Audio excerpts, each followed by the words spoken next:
So looking at the data allowed me to see that, all right, preparation was pretty sound. What wasn't sound was my planning for race day. So one crucial thing that I didn't do was I didn't check the course that I would be running beforehand, which is kind of a nice sort of metaphor for anything. Like, check the road you're going to run on before you try and run it. Before we jump into the episode, we've got a quick message from our good friends at Deakin University. Deakin has been a huge supporter of SportsGrad since day one. If you're currently studying or you've just finished studying, having a postgrad qualification in sports management on your resume can give you a huge leg up over other potential candidates applying for that same role. So if you want to pump up your resume and get specialised knowledge in sports behaviour, law, marketing, ethics, finance, governance and strategy, take a look at Deakin's postgrad qualifications. Their Master of Business in Sports Management is not one of, but the best one in Australia, ranked at number 1. So add a postgrad to your resume, and that's our tip for the episode. Hello and welcome to the SportsGrad podcast, the ultimate guide to make it in the sports industry. I'm Ryan Walker, and joining me is the lightning quick Reuben Williams. We had two mates who met at Cricket Australia back in the day, and each week we learn how people made it in sports. We tease out their career decisions, their work habits, skills, and everything they do that makes them great. Also that you can learn how to get in, get promoted, and get thriving in the sports industry. Rubes, my old chap, how are you? G'day, Ryan. I'm doing very well, thank you, old chap. It's been a busy couple of weeks. I've moved from Portugal to London, caught up with some of the SportsGrad crew over there. Went to a football match at Wembley between Australia and England, which was outstanding, and then have found myself down on the south coast of Turkey at the moment. So, yeah, busy period, but it's everything's going well, thank you. How are you doing? I'm going very well, very well. I don't know why I said old chap. I think I got it off the bench with Hutchie and Pickers. He always calls Liam, is it Liam Pickering? He always calls him old mate Picks. So I don't know why that sort of came to mind, but it kind of feels like, you know, you're an old mate Picks now. We've done this a few times, so it's pretty normal. Yeah, things are going well. The weather's turning in Melbourne, so you're about to walk into some fantastic weather when you return home in not that long. So it's going to be unusual to have you face to face again. I'll actually be able to look at you while we do our pod. But everything's going well. Community's flying. There's lots happening, events going everywhere. We've announced our meetups last week.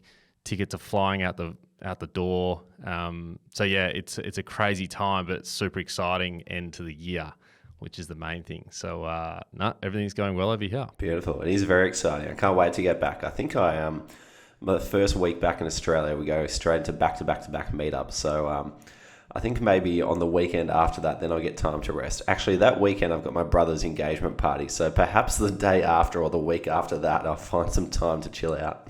I was actually going to put on my LinkedIn post today, I was going to be like, we're going on tour. But I stopped myself saying that. But no, you're dead right. We're going to be, it's going to end up being 4 cities in a week. 3 back-to-back, and then obviously I'll be over in Perth, which is super exciting as well. So it's going to be hectic.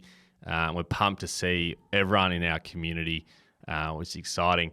Speaking of the community, I believe we've had a few wins in the last week or so. Yeah, the wins are going off. It's incredible every time you jump back in there after a couple of days, and a few more people have had some successes, but a few people to call out. Firstly, Rishab Gandhi, who has just become the Sport Development Officer at Swimming Victoria. I believe he found that role on the SportsGrad job board inside the SportsGrad community. So well done to you, Rishab. And Sahil Patil has just become the Sports Programs Officer at Australian International Sports Organisation. So well done to you, Rishab. And then a special mention to 2 of our favourites, actually 3 of our favourites. 2 of them happen to work at SportsGrad, but Pranav Sali, Keisha Quinn, and Shimona Albuquerque have just taken out the National Sports Forum case competition over in the US, which is a competition for undergraduate students to come up with a marketing plan for a situation and present it. And they were the only international entry and they won. And now they get an all expenses paid trip to Pittsburgh in February next year to go to the National Sports Forum. So the guys are absolutely beside themselves, and we are incredibly proud that they have won. So well done to you guys. But if you want to become a SportsGrad member, best way to do so is jump on the website, head to sportsgrad.com.au/community, and that's where you can sign up to get pre-sale access to our next intake of members. Otherwise, if you want to stay up to date with everything going on at SportsGrad, get our newsletter, sportsgrad.com.au/newsletter.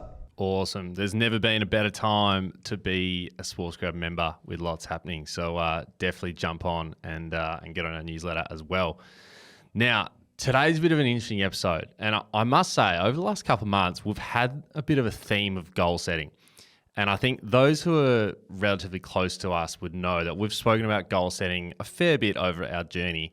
And you have essentially built a structure to how you set your goals.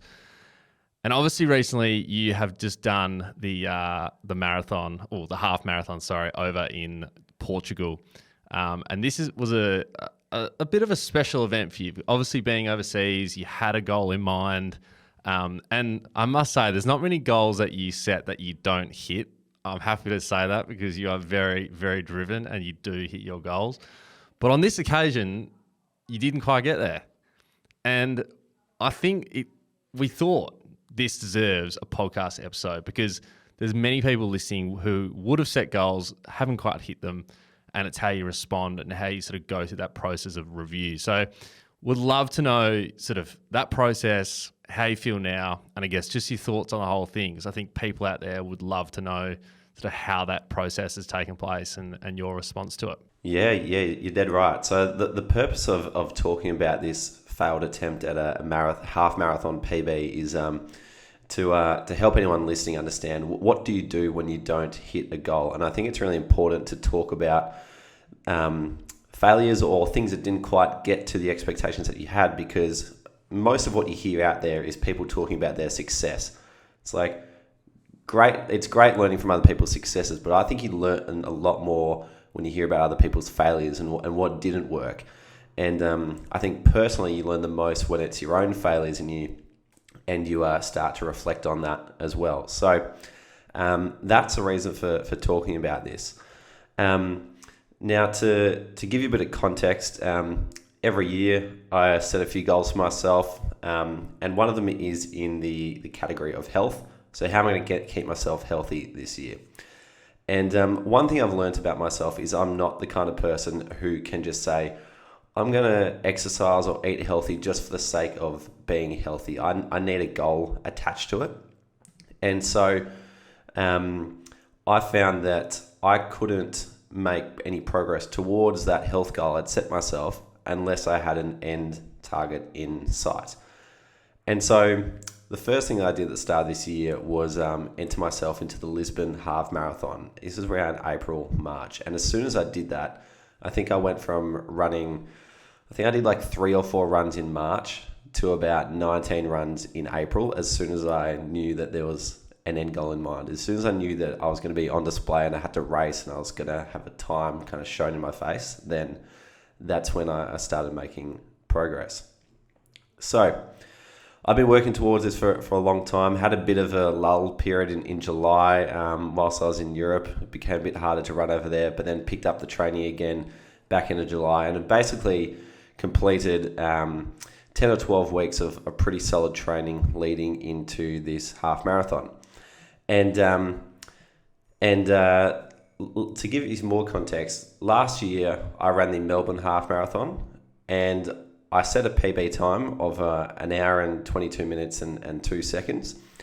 And my goal for that race was to beat the 4 minute per kilometre mark, which is an hour and 24 minutes. And I did not expect to beat it by almost a full 2 minutes. I was kind of like, wow, I didn't know I could do that. So that was a pretty cool feeling. And so that kind of said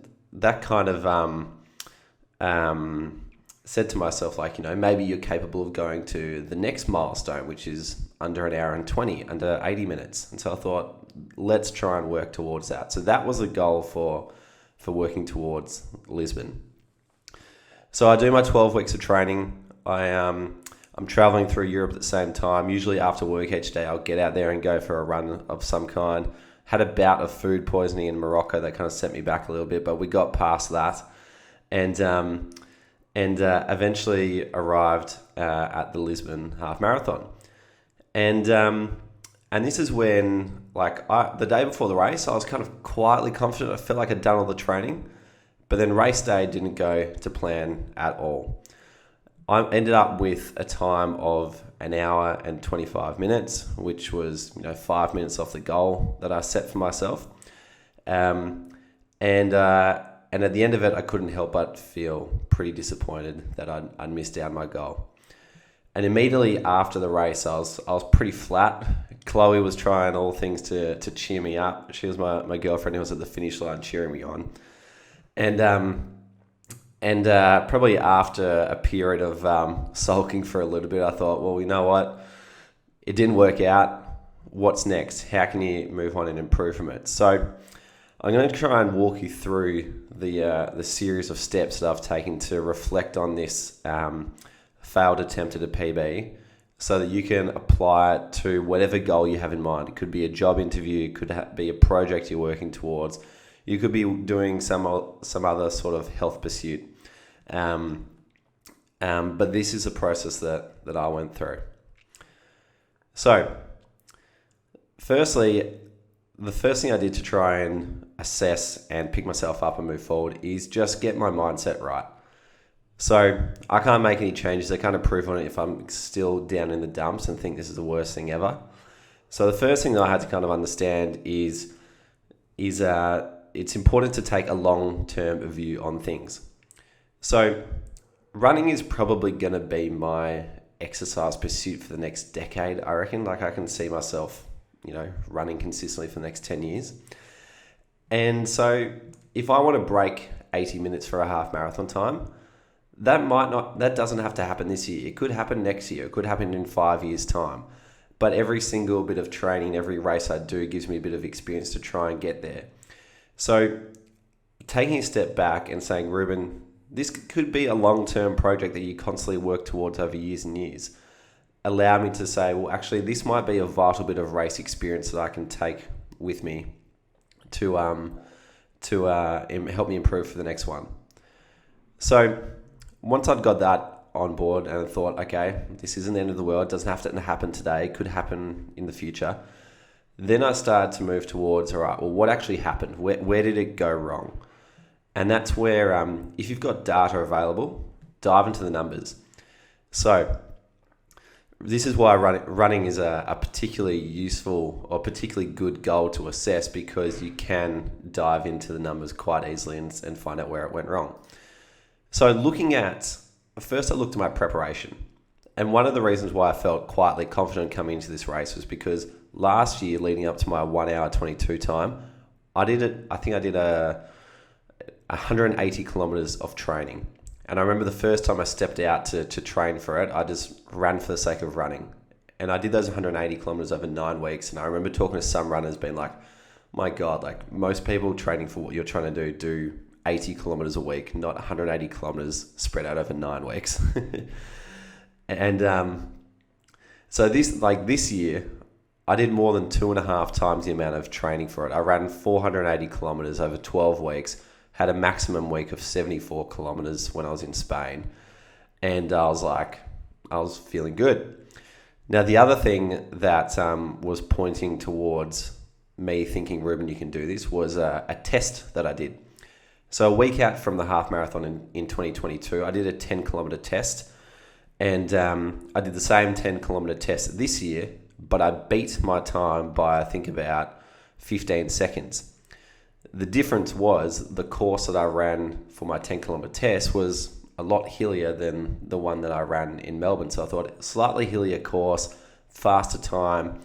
Also, I had an extra couple of weeks to prepare for it. I thought you're in a better position than you were this time last year. So again, feeling good. And then we get to the race. So first 10 kilometers of last year, I ran a PB 10 kilometer time of 38 minutes and 3 seconds. But the elevation for that first 10 kilometers was a total of 8 meters. And during those 10 kilometers, my heart rate started at 125 and then progressed to about 145, 155. And by the 10 kilometer mark, it was at 179 beats per minute. So gradually building up. And I remember during that period of time, I had a group of elite runners come past me. And I looked at them and said, no, stick to your time and just run your own race and let them go past. And I remember saying to myself, I feel really good right now. I go to this year, I ran a new personal best 10 kilometer time. I did 37 minutes and 6 seconds, which is almost a full minute quicker than my PB last year. The difference was there was an elevation gain of 60 meters in the first 3.5K. So I've basically sprinted uphill for the first 3.5 kilometers. And instead of my heart rate gradually building up to 179 beats over 10Ks, my heart rate immediately went to 180 beats in the second kilometer. And I had a fast alert on my watch saying, if you're running over a certain time, slow down and again, stick to your own race. And I had a bunch of elite people come up and were trying to go past me, and I thought, no, stay with them. Like you're trying to attempt something really difficult here. You got to push yourself. And I pushed myself too hard. And I remember thinking at 5 kilometer mark, I feel cooked here. And at the 10 kilometer mark, I was absolutely gassed. And at the 12 kilometer mark, my pace dropped by like a full minute per kilometer. And so my race was over after 12 kilometers. And that meant the second half of the Lisbon Half-Marathon, I just kind of tried to get to the finish line. And so that was a really difficult period, knowing that I'd run a dumb race. I feel like I'd been quite prepared and quite clever with Melbourne. This one I felt like I was unprepared and quite dumb with the way I said about it. And so trying to live with that whilst also getting through the back end of a half marathon while you're absolutely cooked and there's no one on the streets of Lisbon to like clap you on was very, very depressing. So... Sounds horrific. Yeah, it was. Dealing with guilt. What's that? It's almost like you're dealing with guilt. You're like, why did I do this? Plus I've got like another 10Ks to go. Knowing it mid-race would be hard to stomach. Yeah, definitely. So... I've had a look at the numbers. I can see where I've clearly stuffed up. There's a 60-meter hill in the first few Ks, and I've just gone absolutely head over heels to try and attack it. And that kind of left me feeling good. I was like, well, how can I improve on this for next time? Because the purpose of reflecting on this is to make changes for the future so that you can continue to be better. So looking at the data allowed me to see that, all right, preparation was pretty sound. What wasn't sound was my planning for race day. So one crucial thing that I didn't do was I didn't check the course that I would be running beforehand, which is kind of a nice sort of metaphor for anything. Like check the road you're going to run on before you try and run it. And then you can start to plan accordingly. So for example, like if I had known there was going to be a hill at the start, I could then say to myself, well, actually, you don't need to just try and run the same pace for 21 kilometers straight. Take the first few kilometers a bit slower, get over that, save your energy so you can come home strong. So the main takeaway I'm taking from this is have a race plan and stick to your own race, because I think where I went wrong was not following my own advice from Melbourne, where I said to myself, let them go, you've got your own path, stick to that. And that's what worked. This time around, got caught up in the race, tried to go too hard, burnt out, and failed. And so at first I was pretty flat and disappointed with myself, but now I'm kind of grateful that I've got this lesson, because I don't think I'll ever make that same mistake ever again. And I guess like the lesson for those making goals and failing, like are you essentially, it's essentially like saying if you've got a goal, stick to your plan. You don't need to deviate. when external factors come into it, like just run your race, go for your goal. You don't need to change anything, and you don't, and I guess also prepare for what that goal is going to bring and what you need to do to get there. Exactly right. So the other thing that I haven't mentioned too is the morning of race day was less than ideal. So in Melbourne 2022, I was living about 3 kilometres from the start line, woke up very comfortably, rode my bike into our office in Cremorne, kind of dropped my stuff off, had a coffee, did a bit of my race prep, and then, jogged over to the start line. And I was like, easy as. In Lisbon, they started the race on a bridge, which is Europe's longest bridge. It's like a 17-kilometre bridge. And they started about 5 kilometres into it. And the race day was also forecasted to be 31 degrees, top of 31 degrees that day, which is way too hot to be running. And so I went to bed that night thinking that the race time was going to be 10:30 a.m. as has been for the last 10 months.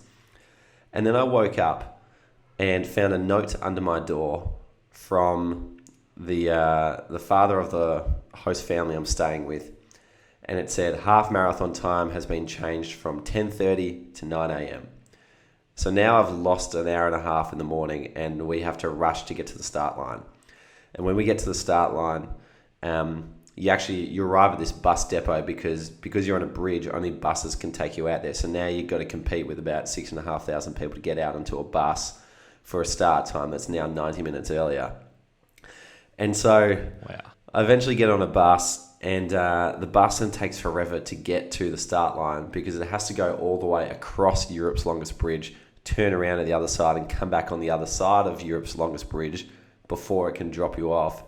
So it was like the most excruciating bus ride of my entire life because I was like, just get to the start.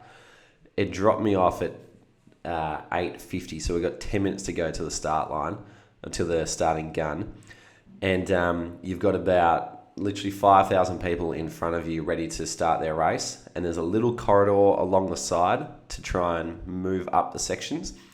And then there's a rail, and on the other side of the rail is like the ropes holding the bridge together, and then you've got the water.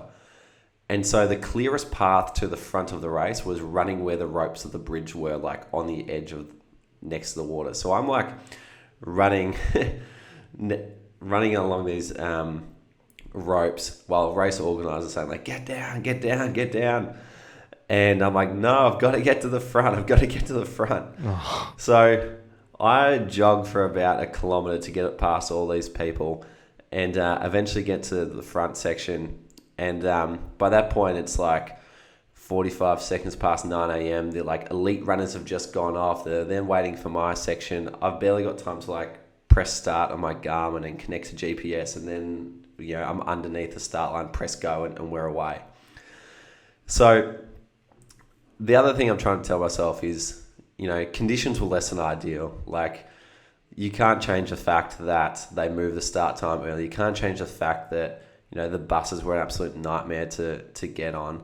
And, that sort of like pre-race anxiety is something, this is not what you want. It's like, ideally I would have been stretching and warming up, but that didn't happen. Yeah. And so maybe that led me to go out guns blazing because I was, full of adrenaline. I don't know, but it's a good lesson to say, even if things don't go wrong, like find a way to calm yourself down and remember what your plan is. It sounds like it was just hectic to start. It was all rushed. It was just like hard to relax. So I'm not surprised you went out the blocks real quick because you're just rushing the whole time. So yeah.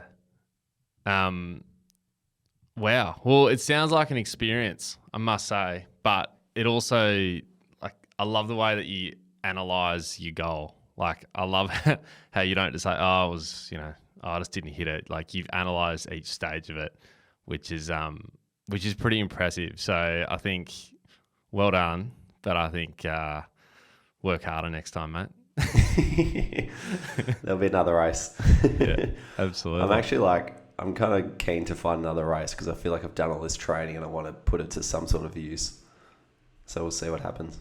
we'll see what's available in Melbourne over summer. It might be a little bit warmer for you, which will be even worse, but I'm sure you'll get there. Brilliant. Nice one. All right, well, we might wrap it there. We've obviously got our SportsGrad after this, but well done, mate. I think it was a good effort nonetheless. So I think you should be proud that you actually completed it and made all us out there who don't do this kind of stuff look lazy. So well done, and I'm sure you'll get there eventually. Guys, it's time now for everyone's favourite segment of the podcast, Ask SportsGrad, where each week we answer a question directly from our community. If you'd like to ask a question, first become a SportsGrad member. You can join our next drop and intake of members at our website at sportsgrad.com.au/community, and then we'll answer your question in the Discord server. Rubes, this one comes from good friend of the show, SportsGrad employee, and one of our absolute favourites, and we've mentioned him at the top of the episode, Pranav. And he says, how do you follow up or stay in touch with people you've met for coffee or messaged after a networking event? Is there a secret sauce to this kind of thing? Great question. And NSF champion as well, Pranav, too, yes. as of recent. Interesting that you say that, Pranav, because Francisco, who I was staying with in Portugal, who's another SportsGrad member, he asked me the same question, like, how do you stay in touch with your network? And I said to Francisco, I'm a big, pinger. I just ping people all the time. Or I'm a big, commenter is another way of putting it. So if I see something on LinkedIn that people put out, I love commenting on it because I think what people get up to is awesome. Same if I follow someone on Instagram, I'll shoot someone a message if they post something interesting on their story or post an interesting photo. If people share what they're up to, I will generally comment on it. They don't have to be my absolute best friend, but I will still comment on it or give it a like or, share something. And I reckon that's probably something that I didn't always used to do. I was probably a bit shy and a bit afraid to be like, oh, who am I to be commenting on this? I don't really know them. That's kind of changed over time. So for me, the easiest way to stay in touch with people is just, drop the odd comment here and there. And it's kind of like you almost enter that category of friend just by saying, oh, I'm going to, communicate with you as if we were friends to begin with, which I'm only realizing this thinking out loud now, but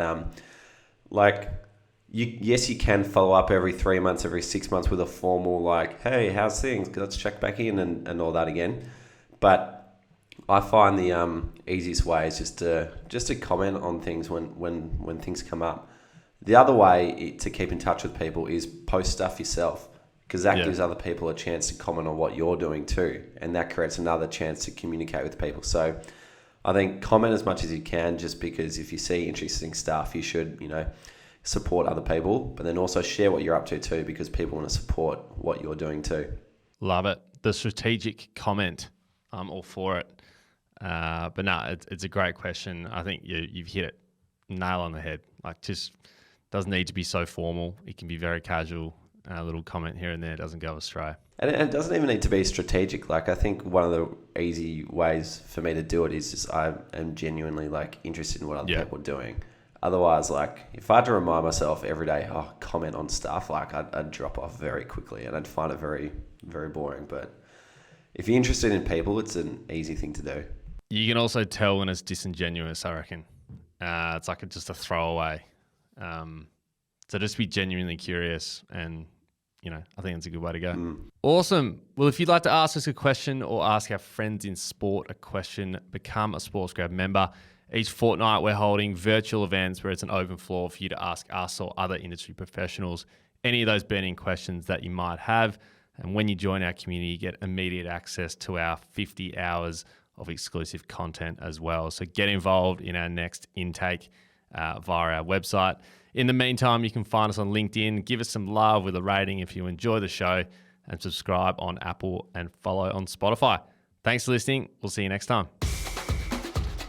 Hey guys, one last thing before you go.